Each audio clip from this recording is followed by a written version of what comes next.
in cabs.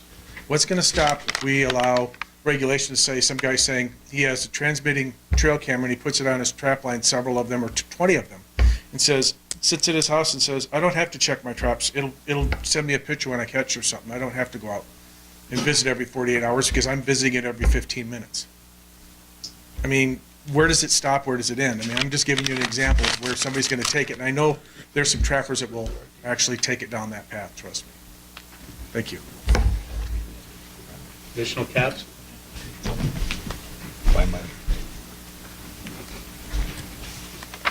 Mr. Chairman, members, Doug Martin, Carson City Wildlife Advisory Board. Our board supports some type of regulation, and we support regulation of trail cameras. I just want to point out that there is an organization that has some guidance on this that you may want to take a look at, and that's Boone and Crockett regarding fair chase ethicals. And one of the things that they have is they point out that these, in their opinion, is not fair chase, and they do say that the ones that are not transmitting are part of fair chase. So there is a differential there, and and I think it was brought up by Mr. Turnipseed that in the future they may not have the external cameras, but they'll certainly have a model on them, or it will be a certain type, and I think you can differentiate those. So we're all about ethics. We'd like to have some type of regulation on trail cameras. Thank you. Okay, Sean, come on up. Sean Shea, Washoe County. This is tough because in Washoe County we don't see the cameras like Corey's does or down south. So I mean we can just put it as what we see, what I see when I'm out there, or everybody else. We thought. Let me see exactly how we put that. We approved your commission regulation 440 with modification to only prohibit real-time cameras, and while I was just sitting here listening, and Pete mentioned how it kind of mirrors this last one. Instead of August 1st, why don't we move it to July 1st to February 28th to match the flights? I mean, the only problem is you're going to have the general public. It's still okay for them to go set something up. So I don't. It's gonna be a tough battle for you guys.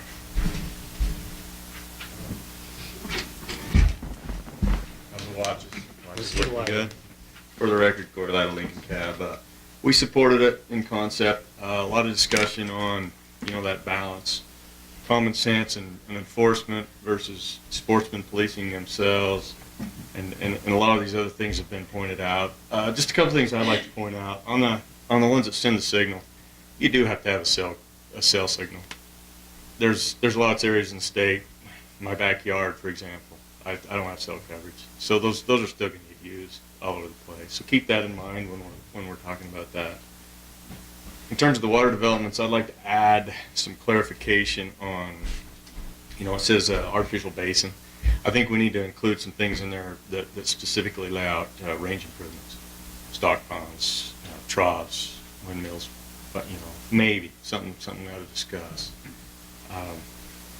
When we voted on it, we primarily tied Section 2 to Section 1 on that calendar date, with the idea that moving this thing forward, it was a lot easier to tie it to hunting on those calendar dates and leave it open part of the year for all the non-consumptive users, all the things that go on, and all the other arguments that tie to trail cams and how cool they are. We talked about a lot of cool stuff today, a lot of cool technology, a lot of neat stuff, and it's just one of those things that, where's it going to end? We certainly don't want to burden law enforcement. We actually discussed, we were kind of under the impression that when you were on public land and you abandoned your camera out there for a month at a time, it's abandoned property. You don't technically own that camera. So it's nothing more than, in my opinion, game warden going and just, okay, it's August 2nd and I've got 15 trail cams sitting around this water hall. Just gather them up, take them to the local sheriff's office, and deal with it that way. More along the lines of abandoned property and someone's, somebody you have to track down through, hours upon hours of follow through. That's just our stuff. But we appreciate the conversation. We appreciate this coming out. It's talked about a lot. And they are a good tool. They're a neat tool. I own some. I only own 4. I don't own 100. My kids love them. It's something that's really neat. Let's figure this out.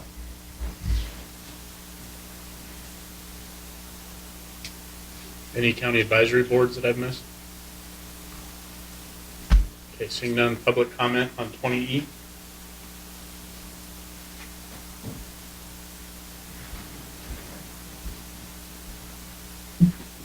Rex Flowers for Coalition for Nevada's Wildlife.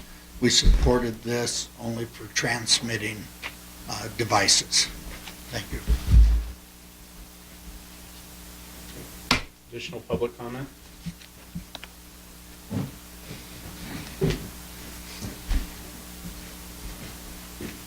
For the record, Darren Elmore, and let me just start by saying for a guy who recently vacated his Blue Ribbon Commission seat in this state after a full term, I don't envy any of the red chairs up there this afternoon. I think it's interesting. I think Director Wasley hit it directly on the head. This is a uniquely Nevadan situation.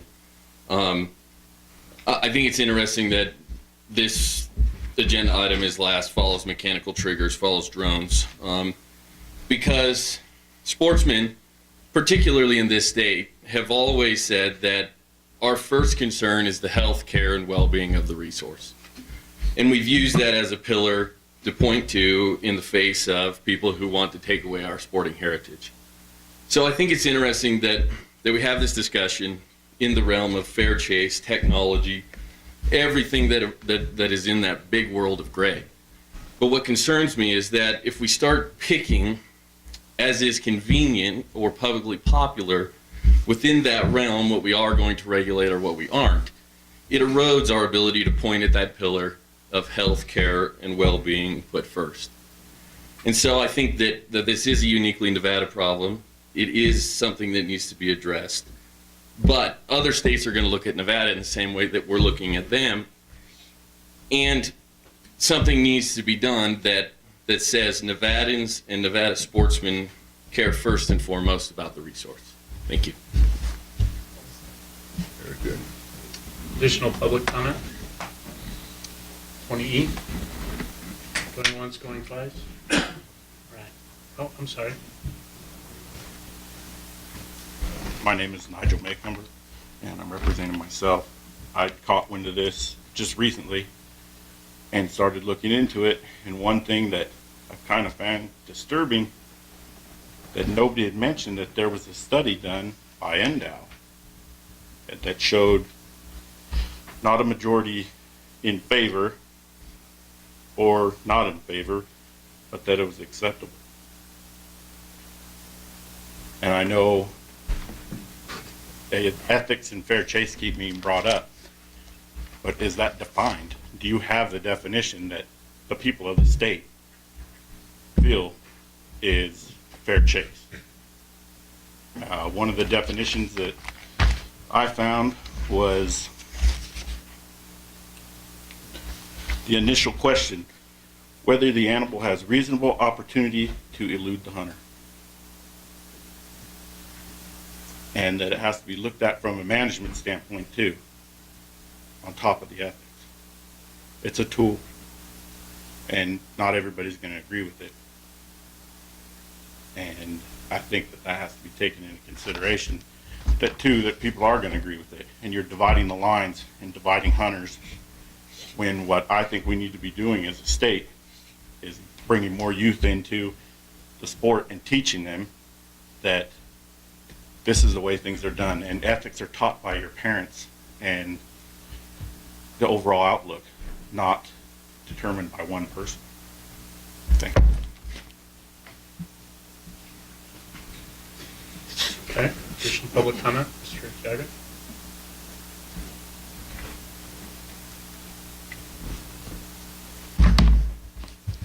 Carl Urquiaga, I'm from Fallon, and these are my own personal views, not those of anyone else. And they're not really views, I just kind of have some concerns. to me, the definition of the purpose of hunting is what's key. And I don't know if that's defined in statute. When I look up the definition of hunting, the key words there to me are with the means. And I don't think you have the means when you're collecting data on a camera. I'm a little concerned about the section 3 about what is evidence. Do I understand that correctly, that having a photo that was taken on a trail cam at a certain time in the area I have a tag, or whether it's in that area or not, during a certain time, is that evidence that I used the trail cam? Because as Chairman Drew will attest, my phone lights up every day in the fall with pictures of sheep, deer, on trail cameras, dead ones, live ones, all the time. I think the big concern of mine is, and Mr. Elmore hit on that a little bit, I think, maybe he was going in a different direction, but my question is, where's the limit? I understand, and I'm not in favor of being able to transmit photo back to my home. That'd be nice, but I don't partake in that. But what's next? Too good of optics? How many days in the field you can spend scouting before the season? Putting a blind on a water hole? Putting a blind on a water hole ahead of the season to reserve your spot? All those things have basically the same or no effect on whether they harass the wildlife or not. The other part that to me is the biggest question is section 2. If that's part of section 1, then I can understand if you accept section 1, you're accepting that you can't put it on a water hole. If it's not part of section 1 and you can't put it on a water hole any time of the year, then we're taking this well beyond hunting, and we're affecting everybody that wants to use the trail camera out there. Commissioner Bliss asked the question, made the point of someone with a deer tag in area XYZ putting a camera out in another area. Is that for the purpose of hunting? Probably not. Suppose I get invited by somebody that has a tag after I've had my camera out in this area. Now, am I assisting them with that knowledge of what I gain on my trail camera? Maybe.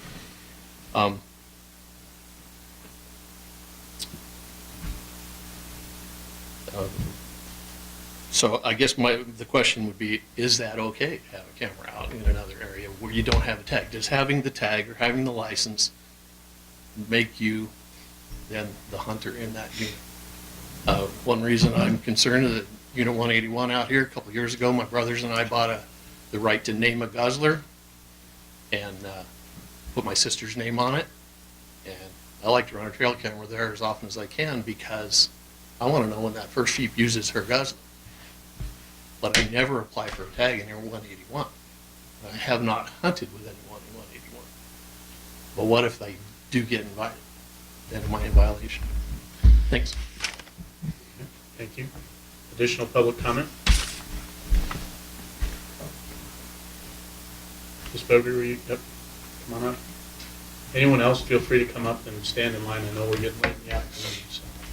Karen Boger, again, Backcountry Hunters and Anglers. I found this piece from Boone and Crockett, which is what my organization refers to in these complicated situations, but clearly with all the discussion here, it's only a starting point. But it does say, using thermal imaging equipment to initially locate game for hunting, however, is not fair chase. Trail cameras can be a helpful tool in game management and selective hunting. The use of devices that transmit captured or live images or video from the field back to the hunter crosses the line of fair chase. As you know from our comments, we didn't take a position on this yet, wanting to hear what came out of this discussion. Not that we didn't know we were definitely going to take a position in favor but to what degree is something we have to mull over. Personally, and taking off my backcountry hunter angler hat, clearly, I hope, to me, trail cams are nothing more than a grounded drone. And so I think however you come up with your drone language, I personally would like to see the trail cam somewhat mirror that, because to my mind, it does the same thing in diminishing limits the extent of our effort as hunters and our use of our traditional skills and woodmanship, and all after, the degree to which that happens takes the hunt out of hunting. Thank you. Thank you. Last call, anyone else? All right, I'll bring it back up to the board. I think you know where I stand when I said my guess is this would head to another workshop at best. I think there was a lot of good points, a lot of good questions asked that we're still grappling with.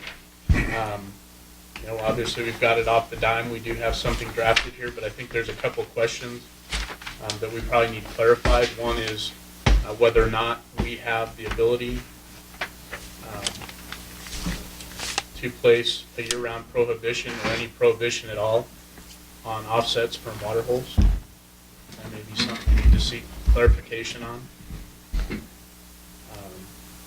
We certainly need to clarify whether Section 1 and Section 2 are tied together or not. And one of the things that I seem to be hearing also is there is a clear coalescence around the concept of a prohibition on the use of the live action cameras or the live transmission cameras, at least during the hunting season. That seems to be common throughout, and just listening to the comments and reading the transmissions. So I don't know that we're at a place where I'm comfortable asking for specific language changes, because I think we may have some more homework to do before we get there, but I'm open to ideas and suggestions. Commissioner McNinch. Thank you, Mr. Chairman. I get the whole trail camera thing. I understand it's certainly an interesting technology. Hearing Corey talk, I can imagine a bunch of little kids sitting there, watching it, and I could, bird watchers, I get that hunters would, the sportsmen would use it. I understand all that. To me, I'm not sure in my mind. I guess personally, I feel like I have thoughts on, where it lies on the harassment scale and where it lies on the fair chase scale. I have an opinion about that, but I'm not real sure that we've really identified what it is that we're trying. This is the one that I don't feel like we've really identified. What are we trying to fix? Because if it's a harassment issue, then how we would present that to ask, do we have legal authority to do something? That to me, I'm convinced we do. If we say that it's a harassment issue, if we say it's a fair chase issue, I think that we do. If we're trying to address something else, then I think we got to be a little careful with it, and I think that dictates where we go with this. To me, I do have concerns with it being harassment, and it's not just sportsmen hunting big game. That has to do with everybody. I mean, if it's sitting on a water hole and it's causing disturbance because somebody doesn't have the updated technology and there's flashes, or people are coming and going, or there's degradation to habitat, significant degradation that's not tolerable, whatever the case might be, then, with respect to the folks that have disabilities, doesn't matter what the case might be, and this is where I'll agree with Mr. Elmore, is that we have an obligation to the wildlife. It's not that complicated for me. And as fun as it is and as neat as it is, it just seems like that's where our action should come from, is with that in mind, that being our priority. Number two, on the fair chase side, I'm sitting here, when I'd heard trail cams out on water holes and stuff taking pictures, initially and a long time ago when I heard about it, it didn't really bother me, from the standpoint of people taking pictures of wildlife at water holes, maybe with some concerns for what it does to the wildlife. But the second that it started transmitting, that changed it for me. I look at it as very out of bounds. I agree with Boone and Crockett. I think it's not okay in my mind, and it changes things. So I really do think that we need to evaluate where we're at on the harassment scale in particular, and I do see it as a fair chase in the harassment. Got my opinions, but that's where I'm at. Sure. Yep. Chairman Drew, if I may, to speak in part to your question and in part to Commissioner McNinch's comments. So, two of the questions that we need to research further that you just brought up. One, does the commission have the authority to regulate cameras year-round? I asked that very question of the drafter who drafted it for us at LCB. His opinion, and he clarified it by saying, you know, I'm fairly low down the totem pole at LCB. I'd have to run it up his chain of command, but what I gathered from his comment was that if you're looking at this from a wildlife disturbance standpoint, then yes, you do have the authority to regulate them year-round. If you're looking at it from a fair chase hunting standpoint, probably not. You'd want to tie that a little more closer to a hunting season. And is Section 1 tied to Section 2? I asked him that same question.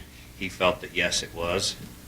But in my non-lawyer opinion, I think it's its own standalone section, and it sounds like that's the way Commissioner Macbeth intended it, was to be its own standalone section. So the drafter felt it was controlled by the sideboards in Section 1. I think it would need a lot more clarification if we wanted to specify it was part of Section 1. Well, and the other piece that I'd point out is, I think you had mentioned early on that you felt there was some language that could be rewritten that would be more enforceable.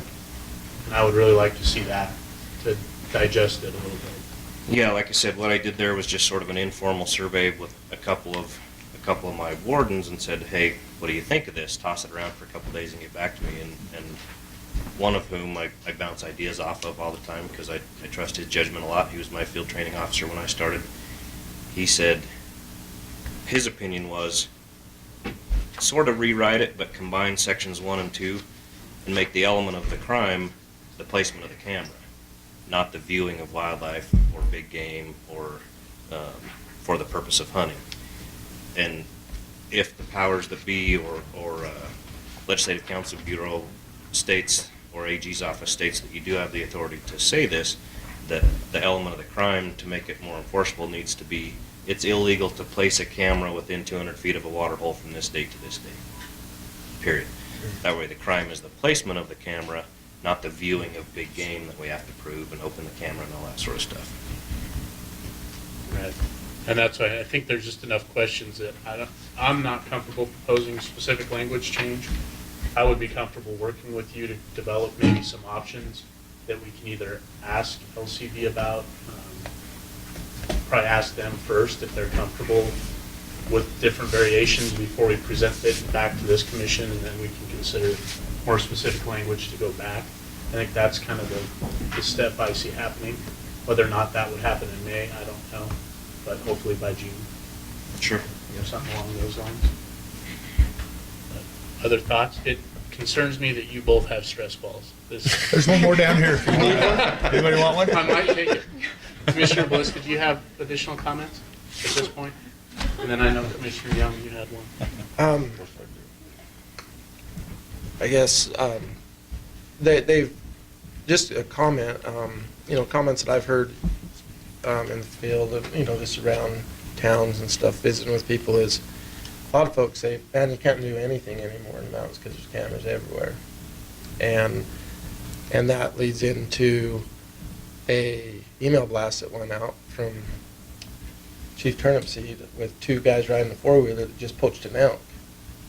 And without those cameras in the field, we may not have photos of those hunters doing something wrong. And I'm far from a law enforcement guy in here, and I respect Commissioner Young and Commissioner Turnipseed's opinion on this, but You got promoted, Tyler. Yeah, come on up. oh yeah, there you go. You got all sorts of titles. You won't like the paycheck though, pal. Yeah, all sorts of titles here. But if I was, it would seem to me that the cameras that were out there would be a helpful tool in law enforcement. And then as far as the 200-foot setback, I think we're fooling ourselves if we think that by setting a camera 200 feet back from a spring is not gonna, if the people that go to check that camera are not gonna walk 200 feet to the spring and walk around and look at it. So I absolutely think that the 200-foot thing has no merit in my mind in any way, shape, or form. Commissioner Young?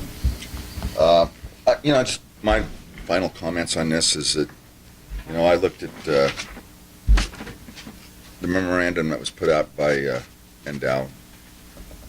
Tyler wrote it, and it described, the overall changes we were going to talk about today. The Commission will consider NAC changes to prohibit the use of laser tracking, smart rifles, limit the use of excessively large military-type cartridges, allow the use of some black powder substitutes that may be considered smokeless, limit the use of drones and other aircraft for hunting, limit the use of trail cameras for hunting.